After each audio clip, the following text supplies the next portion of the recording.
Среди документов войны есть особые свидетельства мужества, стойкости и патриотизма.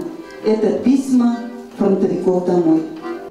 Төбек музейында Бүйік Отан сугышы елларында фронттан язылган үч пушмаклы солдат хатлары саклана. Кичәдә аларның берничәсе укылды.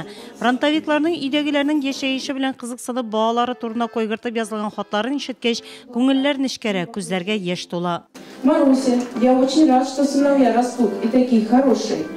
Чарада өлкән буын җирле шагыйрьләр һәм сугыш турында бары тик китаплардан укып, фильмнар карап белгән яшь буын катнашты. Өч пушмаклы хатларны тылдагылар зарыгып көтеп алган. Яу кырындагы солдат өчен дә төп аралашу чарасы булган ул.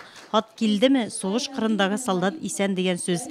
Тылдагылар өчен моннан да зур шатлык юк. Фронтовик хатларның һәрберсендә җиңүгә ышаныч ята. Мой милый сын, громи врага и бей не в бровь, а в глаз.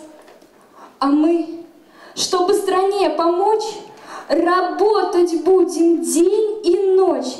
Өч пушмаклы хатларда сугыш хатирәләре, хәзерге һәм яшь буынга тынычлыкның ни кадәрле кадерле булуын искә төшереп тора алар.